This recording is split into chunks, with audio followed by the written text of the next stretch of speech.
অন্য যে কোনো কিছুর আগেই প্রস্তুতি সাফল্যের মূল চাবিকাঠি। Good morning dear student. আজকে আমরা ক্লাস 10-এর প্রশ্নবিচিত্রা, যেটা তোমাদের সেকেন্ড এক্সামের জন্য প্রস্তুতি নিচ্ছি, আজকে আমরা মডেল 9 অল কোশ্চেন কমপ্লিট দেখে নেব। তো আমাদের এই ক্লাসের মধ্যে যারা নতুন এসেছো তাদের জন্য রুটিনটা একবার। ক্লাস 9 মঙ্গল, বৃহস্পতি, শনি এবং ক্লাস 10-এর জন্য সোম, বুধ, শুক্র ঠিক সকাল 7টাতে ভৌতবিজ্ঞান রিলেটিভ একটি করে ক্লাস পেয়ে যাবে এবং ক্লাসে যে পিডিএফটি নিয়ে আলোচনা হয়, যদি পিডিএফের প্রয়োজন হয়ে থাকে তাহলে অবশ্যই ক্লাসের নিচে ডেসক্রিপশান বক্সে একটি টেলিগ্রাম লিঙ্ক পাবে, ওখানে প্রতিনিয়ত পিডিএফগুলো পেয়ে যাবে। আর যদি কোনো সমস্যা থাকে তাহলে ওখানেই তোমরা কমেন্ট করতে পারো, না হলে এই ক্লাসের নিচেও কমেন্ট করে জানাতে পারো। ওকে, তাহলে আর দেরি না করে আমরা আমাদের ক্লাসের দিকে এগোচ্ছি। তো আমাদের প্রথম কোশ্চেন যেটা দেওয়া রয়েছে মডেল 9-এর গ্রুপ এ, প্রথমেই একটা ম্যাথমেটিক্যাল প্রশ্ন রয়েছে, এটার আমরা অ্যান্সার একটু দেখে নেব।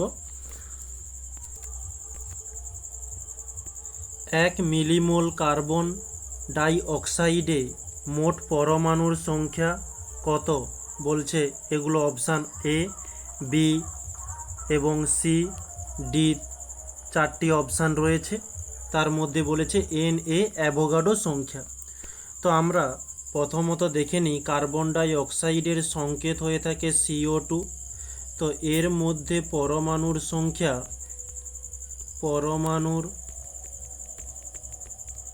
সংখ্যা সি একটি রয়েছে এবং ও দুটো, তাই আমরা পেয়ে যাচ্ছি 3টি। ওকে, এখন আমরা জানি যে 1 মোল CO2তে পরমাণুর সংখ্যা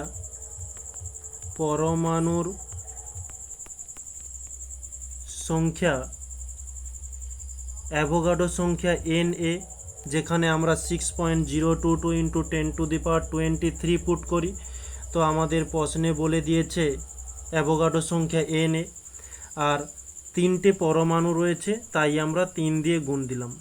এখন প্রশ্নের মধ্যে বলেছে 1 মিলিমোল, মানে 1 মিলিমোল, বা আমরা একে বলতে পারি 1/1000। ওকে, তাহলে 1/1000 কার্বন ডাই অক্সাইডে পরমাণুর সংখ্যা কত? যে Na × 3 × 1/1000। তাহলে এটা যদি আমরা ক্যালকুলেশন করি, তো আমরা উপরে যেটা রয়েছে সেটা আগে লিখে নিতে পারি, যে এই যে 3 গুণ করলে 3Na তো করতেই পারি, নিচে 1 2 3 তিনটে শূন্য রয়েছে, তাই আমরা এই 3-এর আগে 3কে নিয়ে 1 2 3 তিনটে সংখ্যা, তারপরে দশমিক দিয়ে শূন্য দিলাম। এটি হচ্ছে আমাদের অ্যান্সার। তো আমরা সঠিক অ্যান্সারটি বেছে নেব, আমাদের প্রথম অপশানটি অ্যান্সার হয়ে যাবে।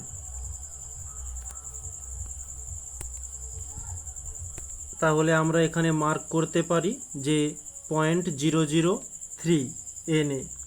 নেক্সট বলছে পরবর্তী প্রশ্ন, কোনটি তাপ পরিবাহিতার সঠিক ক্রম? তো আমরা জানি হিরে, তারপরে লোহা, সোনা এবং তামা। নেক্সট পরবর্তী প্রশ্ন একটা ম্যাথমেটিক্যাল প্রশ্ন রয়েছে, এটার জন্য আমরা নতুন একটা পেজে কোশ্চেনটি তুলে ধরেছি, এখানে একটু দেখে নিই। এই সমবায়ের বর্তনীর তুল্য রোধ কত? তো আমরা এখানে একটা সমবায় লক্ষ্য করতে পাচ্ছি। তো এই সমবায়টিকে আমরা পরবর্তী যদি একটু পরিবর্তন করে লেখার চেষ্টা করি, তো এভাবে করা যায় কিনা একটু বলতে পারো।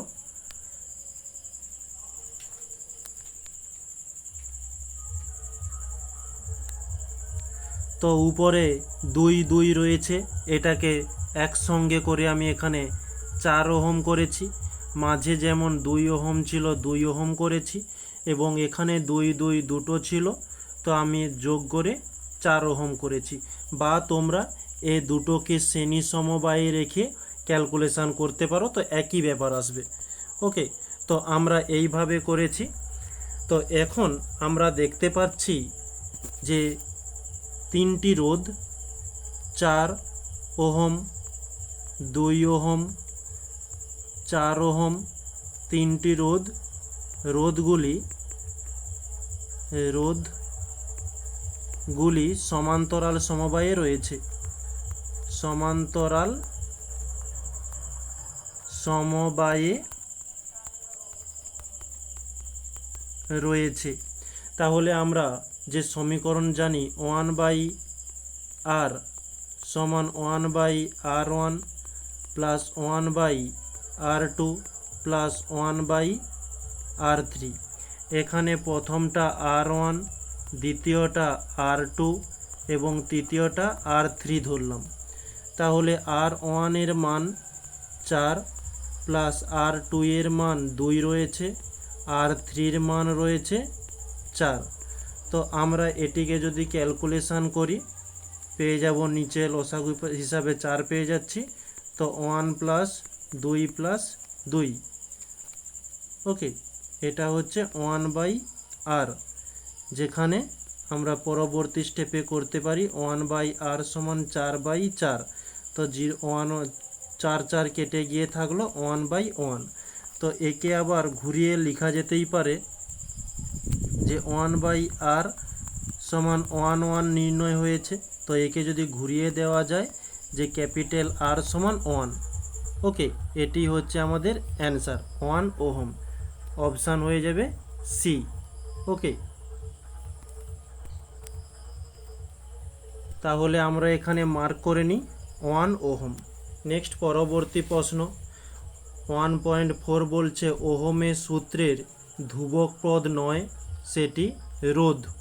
পরবর্তী প্রশ্ন কোনটি তড়িৎ অবিশ্লেষ্য, সেটি HCl, NaCl এবং জল সবগুলি হয়ে যাবে। নেক্সট বলছে 1.6 যেটা কোনটিতে নাইট্রোজেন মৌল নেই, সেটা অলিয়ম। 1.7 তীব্র তড়িৎ ধনাত্মক ধাতুগুলি নিষ্কাশন করা হয় তড়িৎ বিশ্লেষণ পদ্ধতিতে, অপশান সি। আমরা গ্রুপ এটা কমপ্লিট করলাম, এখন গ্রুপ বির দিকে আসছি। গ্রুপ বির প্রথম কোশ্চেন 2.1 বলছে গ্যাসের আণবিক গুরুত্ব তার বাষ্প ঘনত্বের অর্ধেক হয়ে থাকে। এটা হচ্ছে ভুল, এটা অর্ধেক নয়, এটা হয়ে যাবে দ্বিগুণ হয়। ওকে, নেক্সট পরবর্তী প্রশ্ন দৈর্ঘ্য প্রসারণ গুণাঙ্কের SI এককটি লেখো। কেলভিন ইনভার্স, বা একে আমরা পার কেলভিনও লিখতে পারি। পরবর্তী প্রশ্ন তরলের আপাত প্রসারণ গুণাঙ্ক ও প্রকৃত প্রসারণ গুণাঙ্কের মধ্যে কোনটি মান বেশি, সেটার সঠিক অ্যান্সার হয়ে যাবে প্রকৃত প্রসারণ গুণাঙ্ক। অথবাতে বলছে বেলুন ফুলিয়ে রোদে রেখে দিলে ফেটে যায় কেন, কারণ বাতাসের মধ্যে যে অণুগুলো আছে সেগুলো শক্তিশালী হয়ে বেলুনের মধ্যে চাপ প্রয়োগ করে, যার ফলে ফেটে যায়। নেক্সট 1.4, তো এখানে প্রসারণ লিখেছি, লিখতে পারো, কোনো সমস্যা নেই।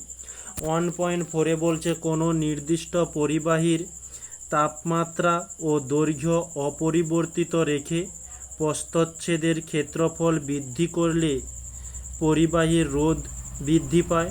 এটা হচ্ছে মিথ্যা, পরিবাহী রোধ হ্রাস পাবে। নেক্সট পরবর্তী প্রশ্ন লাইভ তারের আবরণের বর্তমান বর্ণ কি, লাল। অথবাতে বলছে বার্নচক্রে AC প্রবাহ পাঠালে কি ঘটবে, তো ঘূর্ণনটি বন্ধ হয়ে যাবে। 2.6 তড়িৎ বিশ্লেষণের সময় ক্যাথোডে জারণ ও বিজারণ বিক্রিয়া ঘটে। তো এখানে তড়িৎ বিশ্লেষণে ক্যাথোডে বিজারণ বিক্রিয়া ঘটে থাকে। 2.7 বলছে কপার ধাতুর ওপর সোনার প্রলেপ দিতে তড়িৎ বিশ্লেষ্য হিসাবে কি ব্যবহার করা হয়, পটাশিয়াম অরসায়ানাইড। অথবাতে বলছে লোহার ওপর জিঙ্ক প্লেটিং এবং SN প্লেটিংয়ের মধ্যে কোনটি অধিক কার্যকর, সেটি হয়ে যাবে জিঙ্ক। অ্যামোনিয়ার 35% গাঢ় জলীয় দ্রবণকে কি বলে? Liker ammonia. 2.9 তামার একটি আকরিকের নাম লেখো, সেটি হয়ে যায় ম্যালাকাইট। এবং আরও অনেক ধরনের আকরিক আছে, তোমরা যে কোনো একটা লিখতে পারো। নেক্সট বলছে বাম স্তম্ভের সঙ্গে ডান স্তম্ভ অ্যালামগামে থাকে এজি এবং থার্মিড মিশ্রণ থাকে এএল। নেক্সট আমরা গ্রুপ বি কমপ্লিট করলাম।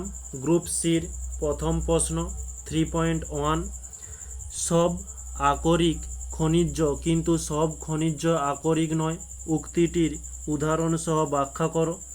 তো এখানে উদাহরণ সহযোগে খুব সুন্দরভাবে ব্যাখ্যা করা রয়েছে, তোমরা দেখে নিও।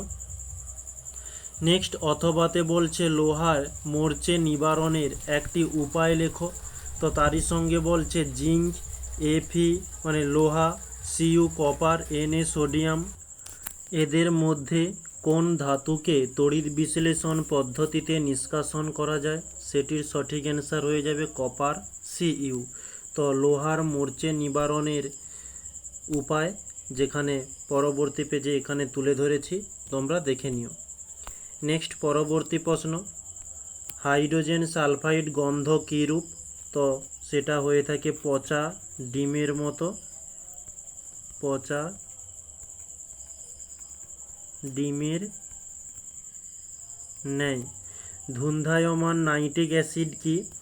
যে গাঢ় নাইট্রিক অ্যাসিডে অতিরিক্ত পরিমাণে নাইট্রোজেন ডাইঅক্সাইড এবং নাইট্রোজেন ট্রাইঅক্সাইড গ্যাস দ্রবীভূত হয়ে নাইট্রিক অ্যাসিড বাদামি বর্ণ ধারণ করে। সাধারণ উষ্ণতায় এই নাইট্রিক অ্যাসিড থেকে সবসময় ধোঁয়া নির্গত হয়, তাই আমরা নাইট্রিক অ্যাসিডকে ধুন্ধায়মান বলে থাকি। নেক্সট বলছে রাসায়নিকারে নেশনার বিকারকের গুরুত্ব লেখো। এই যে রাসায়নিক গারে নেশনার বিকারকের গুরুত্ব, অল্প পরিমাণ অ্যামোনিয়া গ্যাসকে নেশনার বিকারকের মধ্য দিয়ে চালনা করলে দ্রবণটি বাদামি বর্ণের পরিণত হয় এবং বেশি পরিমাণ NH3 গ্যাস চালনা করলে গাঢ় বাদামি বর্ণের অধক্ষেপ উৎপন্ন হয়। এক্ষেত্রে বাদামি বর্ণের যৌগটি হলো এই যে AgO HgNH2। এই বিক্রিয়ার সাহায্যে অ্যামোনিয়া গ্যাসকে শনাক্তকরণ করা হয়ে থাকে। পরবর্তী প্রশ্ন, ফ্লেমিংয়ের বামহস্ত নিয়মটি বিবৃতি করো, এর একটি প্রয়োগ উল্লেখ করো। তো প্রয়োগটি বলছে চৌম্বক ক্ষেত্রে রাখা কোনো তড়িৎবাহী পরিবাহীর ওপর ক্রিয়ারত বলের অভিমুখ ফ্লেমিংয়ের এই বামহস্ত নিয়ম অনুসারেই জানা যায়। এটি হয়ে গেল প্রয়োগ। আর বামহস্ত নিয়মটি তো তোমরা জানোই, এটি তুলে দিও। নেক্সট বলছে রোধের মাত্রীয় সংকেত লেখো। রোধের মাত্রীয় সংকেত হয়ে যাবে mL² T⁻³ A⁻²। BOT এর সমান কত জুল হয়ে থাকে? 3.6 × 10⁶ জুল। ওকে, নেক্সট এখন আমরা পরবর্তী কোশ্চেনের দিকে যাচ্ছি। তো পরবর্তী কোশ্চেনে একটা ম্যাথমেটিক্যাল প্রশ্ন রয়েছে, এটা একটু আমরা দেখে নেব। 60 গ্রাম NaOH-কে প্রশমিত করতে কত গ্রাম সালফিউরিক অ্যাসিডের প্রয়োজন? তো আমাদের NaOH-কে প্রশমিত করতে হবে। তো NaOH একে প্রশমিত করতে কি দিতে বলেছে? যে সালফিউরিক অ্যাসিড, যার সংকেত হয়ে থাকে H2SO4। তো একে বিক্রিয়া করলে আমরা পেয়ে যাব Na2SO4 প্লাস H2O। এটি ব্যালেন্স করলে আমরা পাচ্ছি NaOH এর সামনে 2 চলে আসবে এবং H2O এর সামনে 2 চলে আসছে। এখন NaOH-কে প্রশমিত করেছে কি H2SO4, তাই আমরা এই 2 জনের আণবিক ভরটা নির্ণয় করে নেব। 23 এর জন্য N এর জন্য 23 আমাদের প্রশ্নের মধ্যেই দেওয়া রয়েছে, ও এর জন্য 16 প্লাস 16 আর H এর জন্য 1। ওকে, তাহলে 2 এদিকে ইন্টু 23 প্লাস 16 প্লাস 1 করলে আমরা পেয়ে যাচ্ছি 40। তো 40 দুগুণে 80। এদিকে H2SO4 এইচের 1 দুটো এইচ রয়েছে তাই 2 দিয়ে গুণ দিলাম, প্লাস এস এর মান হয়ে থাকে 32 প্লাস ও এর মান 16, 4টি ও রয়েছে তাই 4 দিয়ে গুণ দিচ্ছি। তো 1 2 2 প্লাস এদিকে 32 প্লাস 16 4 64। তো এটি যোগ করলে আমরা পেয়ে যাচ্ছি 98। তো আমরা এখানে লিখতে পারি যে 80 গ্রাম NaOH-কে প্রশমিত করতে 98 গ্রাম H2SO4 প্রয়োজন। তাহলে এই 60 গ্রাম NaOH-কে প্রশমিত করতে কতটা সালফিউরিক অ্যাসিড মানে H2SO4 প্রয়োজন সেটা আমরা একটু নির্ণয় করে নেব। ওকে, নেক্সট আমরা পেজে যাই। তো এখানে আমরা লিখতে পারি যে 80 গ্রাম NaOH-কে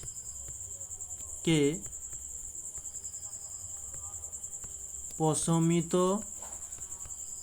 করতে 98 গ্রাম H2SO4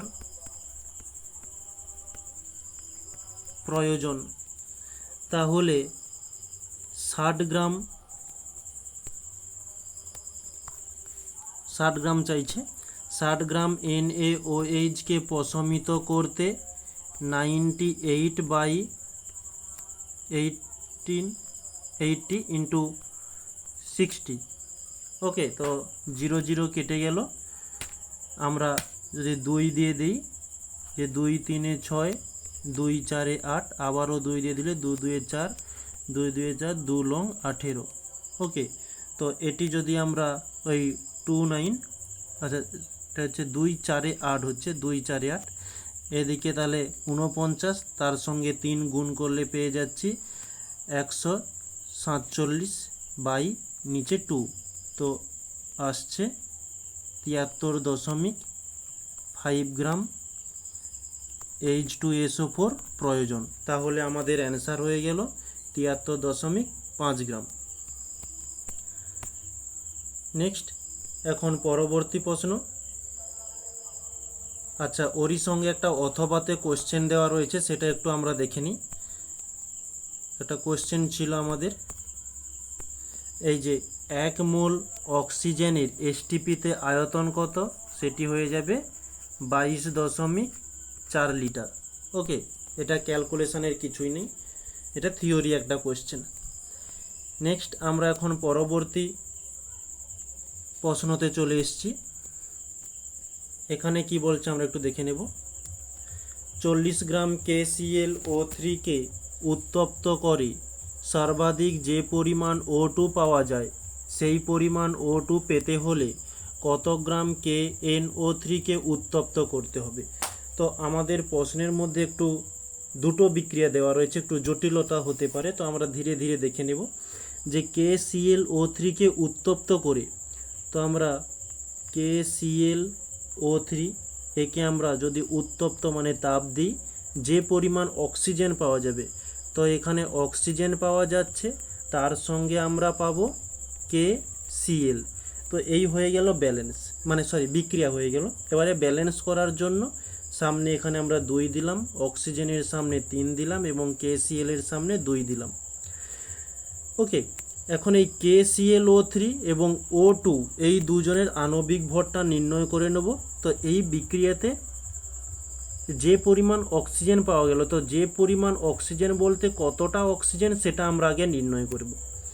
তো এই KClO3-র আণবিক ভর নির্ণয়ের জন্য 2K এর আণবিক হয়ে থাকে 39 প্লাস Cl এর আণবিক ভর 35.5 এবং ও এর আণবিক ভর হয়ে থাকে 16, আর 3টে ও রয়েছে তাই 3 দিয়ে গুণ দিলাম। তো 2 এদিকে 39, এদিকে 35.5 প্লাস 16 3 48। ওকে, তো 2 এটা যোগ করলে আমরা পেয়ে যাব 122.5, গুণ করলে পাচ্ছি 245। এবার হচ্ছে O2 এর জন্য আণবিক ভরটা নির্ণয় করব। 3 চলে এলো। ও এর জন্য 16 আর দুটি ও, তাই 2 দিয়ে গুণ দিলাম। তো 16 গুণিতক 16 দুগুণে 32, 32 গুণিতক 3 96। এখন আমরা এই 40 গ্রাম KClO3 থেকে কতটা অক্সিজেন পাই সেটা আমরা এখন নির্ণয় করব। তো আমরা এখানে করতে পারি যে 245 গ্রাম KClO3 থেকে 96 গ্রাম অক্সিজেন পেলাম। তাহলে আমাদের বলেছে 40 গ্রামের জন্য 40 গ্রাম KClO3 থেকে কতটা পাওয়া যাবে। ওকে, 40 গ্রাম, তাহলে 245 ইন্টু 40। তো আমরা যদি 5 দিয়ে দিই, 5 আষ্টে 40, 5 চারে 20, 5 লং 45। তো আর যত সম্ভবত কাটাকাটি যাবে না। তো 96 এর সঙ্গে 8 গুণ করলে আমরা পাচ্ছি 768/49। তো এটা ক্যালকুলেশন করলে আমরা পেয়ে যাব 15.67 গ্রাম অক্সিজেন মানে পাওয়া যায়, পেলাম না, এটা একটু ভাষাটা কীরকম হয়ে যাচ্ছে, তোমরা লিখতে পারো পাওয়া যায়। ওকে, এখন প্রশ্নের মধ্যে আমাদের দেওয়া ছিল যে পরিমাণ অক্সিজেন পাওয়া গেল, তো কতটা অক্সিজেন পেলাম সেটা নির্ণয় করে ফেলেছি। তো সেই পরিমাণ অক্সিজেন পেতে হলে কত গ্রাম KNO3 উত্তপ্ত করতে হবে। ওকে, তো এখানে আবারও একটা বিক্রিয়া করতে হবে যে KNO3, তো একে বিক্রিয়া করে কতটা অক্সিজেন, তো ওই অক্সিজেনটা পাওয়ার জন্য কতটা KNO3 প্রয়োজন। তো একে উত্তপ্ত করলে আমরা কি পাবো, অক্সিজেন তো আসবেই, অক্সিজেন, তার সঙ্গে আরও পাবো যে KNO2। তো এটা হচ্ছে বিক্রিয়া ব্যালেন্স করার জন্য সামনে এখানে 2 দিলাম, এখানেও 2 দিলাম। ওকে, এইখন KNO3 এর আণবিক ভরটা নির্ণয় করব। 2K এর আণবিক ভর হয়ে থাকে 39, N এর 14 প্লাস ও এর জন্য 16 ইন্টু 3টে ও রয়েছে তাই 3 দিয়ে গুণ দিলাম। 2 39 প্লাস 14 প্লাস 16 3 48। তো 2 ইন্টু এটা যোগ করলে পেয়ে যাব 101, তো গুণ করলে 202। এখন O2 এর আণবিক ভর হয়ে থাকে অক্সিজেনের 16 আর দুটো রয়েছে তাই 2 দিয়ে গুণ দিলাম, 16 দুগুণে 32। নেক্সট পরবর্তী প্রশ্নতে গেলাম, পরবর্তী পেজে যে আমরা এখানে লিখতে পারি 32 গ্রাম O2 পাওয়ার পেতে 202 গ্রাম KNO2 প্রয়োজন। তাহলে এই 15.67 গ্রাম অক্সিজেন পেতে, যেটা আমরা সেই প্রথমের বিক্রিয়া থেকে পেয়েছিলাম, কতটা KNO3 প্রয়োজন, 202/32 ইন্টু 15.67। ওকে, তো এটা ক্যালকুলেশন করলে আমরা এখানে যদি পয়েন্ট তুলে দিই নিচে 100 পেয়ে যাব। ওকে, 2 দিয়ে দিলে 2 একে 2, 2 6 12, 2 একে 2, 0 চলে এলো, 2 একে 2। তো এরপরে বোধহয় এটা কাটাকাটি আর যাচ্ছে না, তো এটা সরাসরি গুণ করে দিলে আমরা পেয়ে যাচ্ছি 158,267 বাই নিচে 1600। ওকে, তাহলে যদি এটা আমরা ক্যালকুলেশন করি আমরা পেয়ে যাব 714.28 গ্রাম KNO2 প্রয়োজন। ওকে, তাহলে আমাদের অ্যান্সার হয়ে যাচ্ছে এটি। নেক্সট পরবর্তী কোশ্চেনে চলে এসেছি 4.2, যে শীতকালে একটি মোটা জামার পরিবর্তে দুখানা পাতলা জামা পরলে বেশি গরম বোধ হয় কেন? তো তারই সঙ্গে বলছে ধাতুর তাপীয় প্রসারণের একটি ব্যবহারিক প্রয়োগ উল্লেখ করো।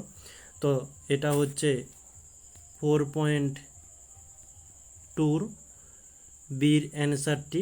তাপীয় প্রসারণের একটা ব্যবহারিক প্রয়োগ দেওয়া হয়েছে যে কাঁচের শিশিতে ছিপি আটকে গেলে তাকে তাপ দিয়ে প্রসারণ করে ছিপিটিকে খোলা হয়। আর প্রথমের যে প্রশ্নটি সেটির অ্যান্সার আমরা এখানে তুলে ধরেছি, এই যে খুব সুন্দরভাবে দেওয়া রয়েছে, তোমরা দেখে নিও। নেক্সট ওরই সঙ্গে অথবাতে আরও দুটি প্রশ্ন রয়েছে, যে লোহার দৈর্ঘ্য প্রসারণ গুণাঙ্ক 1.2 × 10⁻⁻5 ডিগ্রি সেলসিয়াস ইনভার্স বলতে কি বোঝায়? তার সঙ্গে বলছে লোহার আয়তন প্রসারণ গুণাঙ্কের মান কত হবে? তো লোহার আয়তন প্রসারণ গুণাঙ্কের মান লিখে দিচ্ছি 36 × 10⁻⁻6 ডিগ্রি সেলসিয়াস ইনভার্স। আর লোহার দৈর্ঘ্য প্রসারণ গুণাঙ্ক পরবর্তী পেজে দিয়েছি। এই যে এক টুকরো লোহাকে 1 ডিগ্রি সেলসিয়াস উষ্ণতা বৃদ্ধি করলে ওই লোহার একক আয়তনে 1.2 × 10⁻⁻5 অংশ বৃদ্ধি পায়। ওকে, নেক্সট পরবর্তী প্রশ্ন, এই যে 3 পিন প্লাগ টপের একটি পিন অপেক্ষাকৃত মোটা রাখা হয় কেন? তো 3 পিন প্লাগের আর্থ পিনটি লম্বা হয় যাতে সকেটে লাগানোর সময় আর্থ পিনের সংযোগ আগে হয় এবং খোলার সময় সবার পরে বিচ্ছেদ হয়।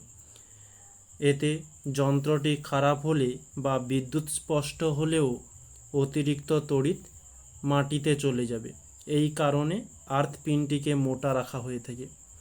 নেক্সট ওরই সঙ্গে বিয়ের প্রশ্ন, যা যেখানে বলা হচ্ছে বৈদ্যুতিক ফিউজের দুটি বৈশিষ্ট্য লেখো। তো পাশেই বৈদ্যুতিক ফিউজের 5টি বৈশিষ্ট্য দেওয়া হয়েছে, তোমরা দেখে নিও। তো প্রথমত 1 এবং 2 দুটো বৈশিষ্ট্য প্রধান বৈশিষ্ট্য রয়েছে, তারপরে আর যে 3টি রয়েছে বৈশিষ্ট্য, কিন্তু প্রথমের দুটো প্রধান। ওকে, তাহলে এর মধ্যে তোমরা তোমাদের যেটা সুবিধা মনে হয় তোমরা সেটা করতে পারো। নেক্সট আমরা পরবর্তী কোশ্চেনে চলে এসেছি। তো এখানে একটি ম্যাথমেটিক্যাল প্রশ্ন রয়েছে, একটু দেখে নেব।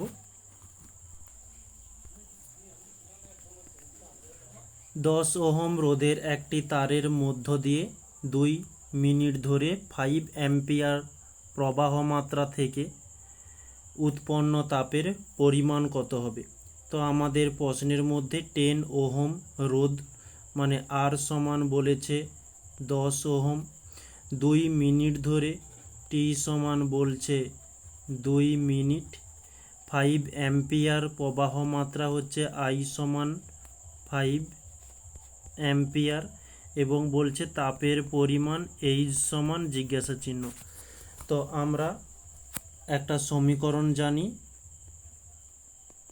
যে আমরা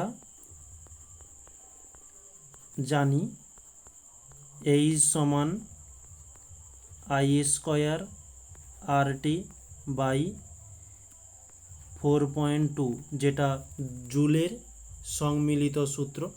তো আমরা এই সূত্রে মানগুলো পুট করার পূর্বে আমাদের এখানে যে 2 মিনিট রয়েছে, মিনিট থেকে সেকেন্ডে নিয়ে যেতে হবে, তাই আমরা 60 গুণ করছি। তো 60 দুগুণে 120 এত সেকেন্ড। এবারে আমরা মানগুলো পুট করব। আই এর মান 5, যেহেতু স্কয়ার রয়েছে তাই আমরা ক্যালকুলেশনের সুবিধার জন্য 5 দুবার লিখে নিয়েছি। আর এর মান 10 ইন্টু টি এর মান রয়েছে 120 বাই 4.2। তো পয়েন্ট তুলে দিলে আমরা উপরে 10 পাচ্ছি। ওকে, এখন 2 দিয়ে যদি কাটাকাটি করি, যে 2 দুগুণে 4, 2 একে 2, তো এটা 2 6 12 0, 3 দিয়ে দিলে 3 7 21, 3 দুগুণে 6 0, আর কোনো কাটাকাটি যাবে না, নিচে 7 থেকে যাচ্ছে। তো উপরেরগুলো সব ক্যালকুলেশন করলে আমরা পেয়ে যাচ্ছি যে 5, তার মাথাতে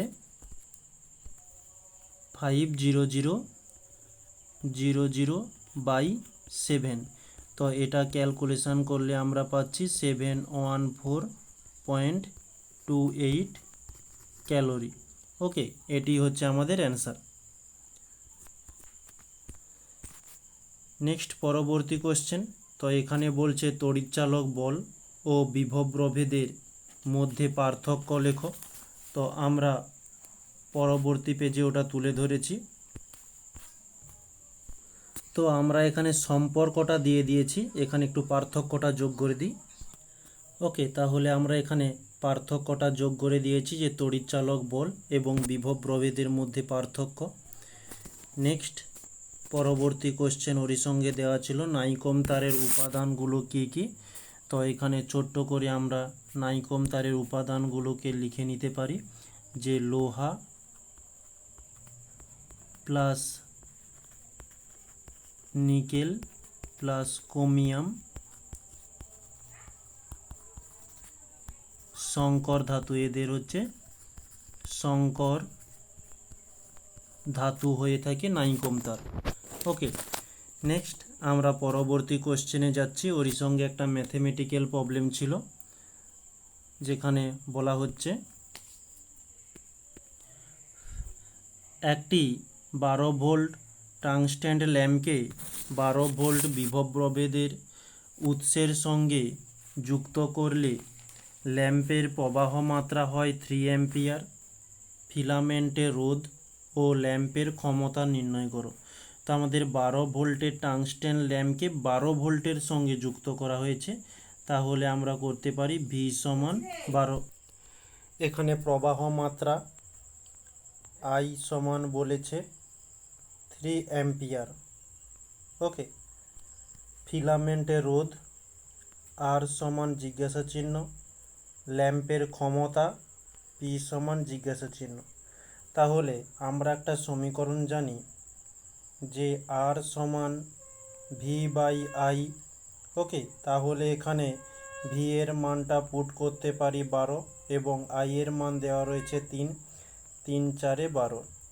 তাহলে আমরা পাচ্ছি R এর মান 4। তাহলে P এর একটা সমীকরণ রয়েছে P সমান I স্কয়ার R। তো I রয়েছে 3, 3 স্কয়ার, এবং আর এর মান যেটা আমরা নির্ণয় করলি 4 এক্ষুনি 4। তো 3 3 9 ইন্টু 4, তাহলে আমরা পেয়ে যাচ্ছি 9 4 36। ওকে, এই হয়ে গেল আমাদের অ্যান্সার। নেক্সট পরবর্তী একটি প্রশ্ন রয়েছে, বলছে ধাতব পরিবাহী ও তড়িৎ বিশ্লেষণের মধ্যে দুটি পার্থক্য লেখো, এবং ওরই সঙ্গে বলছে জিঙ্ক বেন্ডকে জিঙ্কের খনিজ ও আকরিক দুই বলা যায় কেন। তাহলে আমরা প্রথমত পার্থক্যটা দেখে নিই।